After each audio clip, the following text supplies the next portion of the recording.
Salut la gang de Final Cut Montréal et autres médias de nos amis du Québec. Alors je vous présente ici la Red One, la fameuse caméra que tout le monde pensait qu'elle n'existait pas vraiment et qu'on réussit à démontrer. Alors étant bien ami avec certaines personnes dans la compagnie, j'ai été invité à présenter la méthode de travail de montage en post-prod avec la caméra.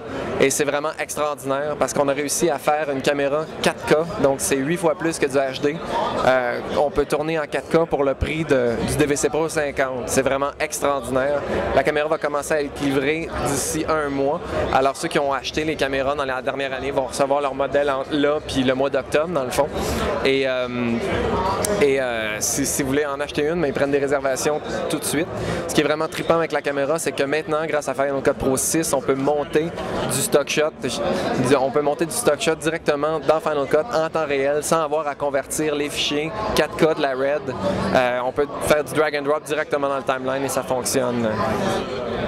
La demande est forte, puis moi je me pose comme question, c'est sûr que si tu compares ça à des Panavision, qu'on coûte 250 000, 300 000 et toutes les grosses caméras de ce genre-là, la demande elle doit être assez forte. Moi je me pose comme question, le marché qui est visé pour cette caméra-là, c'est-tu quoi? De descendre le prix pour monter la qualité à des gens plus bas ou aller chercher le marché plus haut à moins cher?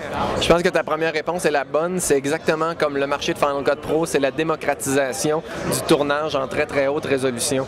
Alors le but de cette caméra-là, c'était de donner à tout le monde la chance de ne plus avoir à travailler en HDV, en DV, en tous les autres formats, où est-ce que tu sacrifies une bonne partie de la qualité en ayant à travailler avec des formats de cassette compressés.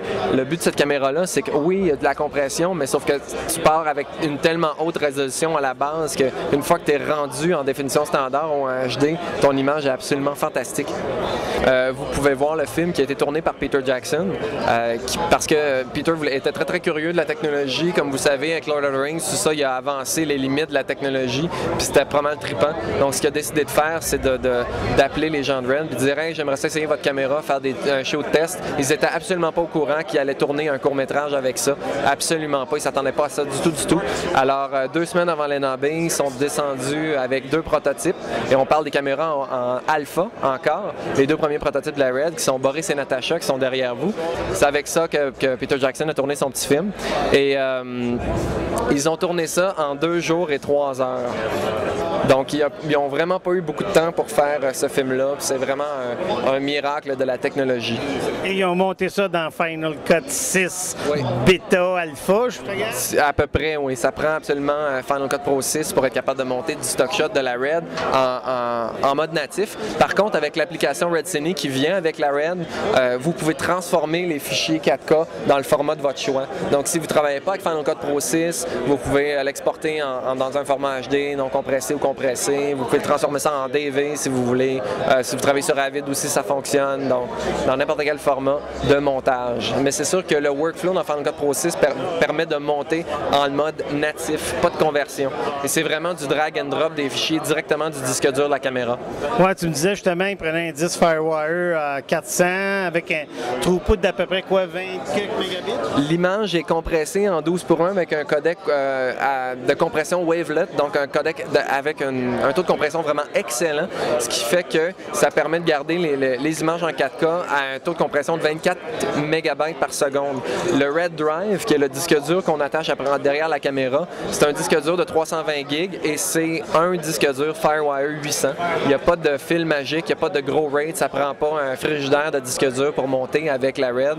On fait seulement brancher le disque dur en Firewire 800 et on commence à monter. Tu peux pas prendre n'importe quelle sorte de disque, c'est un DTE, c'est un genre de disque DTE. Ça prend le disque dur propriétaire de Red parce que la base la table du répertoire est un petit peu différente.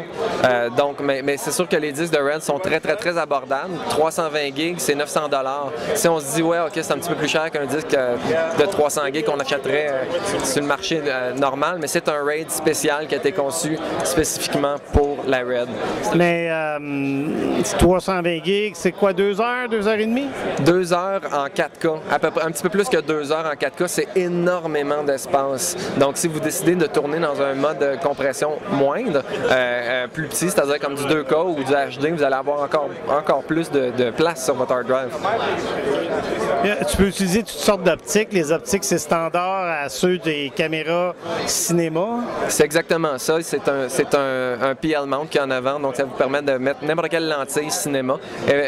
Évidemment, Red offre 3 lentilles maintenant qu'on peut acheter à un prix très raisonnable. C'est des bonnes lentilles qui sont développées par Red et produites par Red. Ensuite, si vous allez dans des shops de location cinéma, vous pouvez brancher à peu près n'importe quelle lentille, Panavision, des Prime Lens, ce que tu veux.